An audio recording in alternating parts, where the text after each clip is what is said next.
Hello and welcome to another Spotlight interview. We're here at the Plaza Athénée Hotel and the networking is about to start at the Glass Bar for another Movers and Shakers.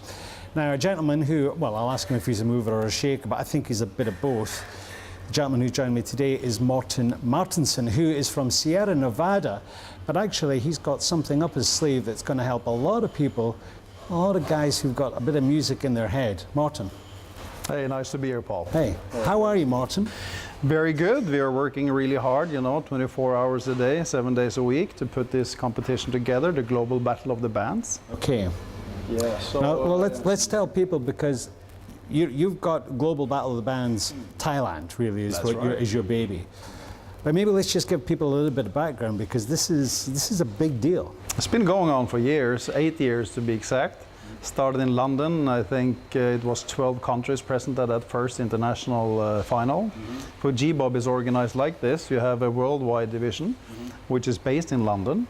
And then you have franchises all over the world, which arranges these competitions. Thailand is one of them this year, because we bought a franchise for Thailand for the next 5 years. Okay. Yeah. So they get together once a year to the winners of each country, and they get together in London to play in a final. Okay. So well, let's talk about the sort of criteria, because these talent shows that we see on television, like Thailand's Got Talent or America's Got Talent or whatever.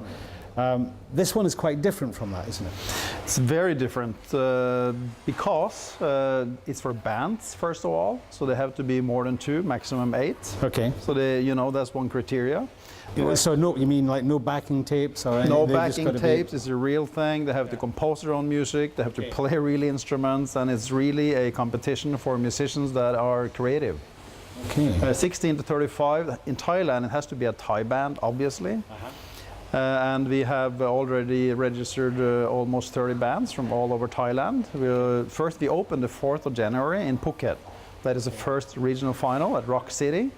Then we travel up to Pattaya, back to Pattaya, where we are based, playing the 18th of January at the Central Festival at the Beach Road.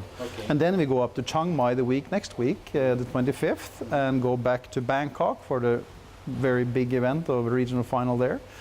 And that is the 9th of February. So there'll be 15 bands competing in maximum in each region. Exactly. And then they'll compete for, I guess, what will be the national final. And where's that going to be? And that's going to be at the Pattaya Burapha Bike Week. And that's the 15th of February. So it's a great crowd there. So you have like maybe 10 up to 20,000 people listening to these bands that probably were used to playing in front of 50 people, My goodness. So it gives them a lot. Yeah.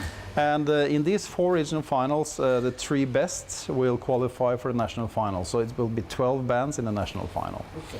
So we have celebrity judges working hard on some big names. We have Chris Craker. He's a big shot in Sony BMG in those days, a few years ago. And he moved to Bangkok, where he has a studio, where we're going to record some music with the winners as well. So what do they actually win?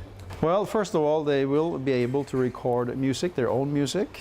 They will be attached to a professional technician, producer. 2 days in the studio, Chris's studio, the Karma Sound Studios. Then they will win cash, where they can buy accessories like a guitar or whatever they're up to, and then they will go to the international final. Yeah. Now, what about the genre for this? Because when you think of Thai music, you think of kind of rock or what they call country sort of rock, carabao and this kind of thing. It's going to be this kind of music, is it? Could be anything, and they can sing in any language they want. English, Thai, any dialect, doesn't matter. Doesn't matter. You can play reggae, you can play rock and roll, heavy metal, or whatever. Doesn't matter. Any genre. Folk music even they can play. But as long as it has to be an original composition, no covers. Exactly. Played live. So really, they have to play it live. That's the most important thing. So it's not just the creativity; it's the performance. So it's shaping them as an act. That's right. Which I guess is what a band is. That's what it is. And what is real music? It is playing live in front of a lot of people. You interact with the audience, so they have to learn this. All right. That's great. Well, as we've been talking, we brought the G-Bob website. You've also got a Facebook page where bands can go on and register, send in your demos. That's correct. Okay, the networking is about to start, so it's nearly time for us to go and speak to some of your potential sponsors, hopefully, for G-Bob Thailand. Final question, Morten. Are you a mover or are you a shaker? As you said, I'm both. You're both. Moving and shaking. Yeah, but what do you move and shake to? Reggae? Yeah, probably, but Elvis, he was the guy. Elvis? Yeah, he was the guy. He's the king, right? Yeah, he was the Morten, king. thank you very much. Thanks for your time, Paul. You're very welcome. See you again. Bye-bye.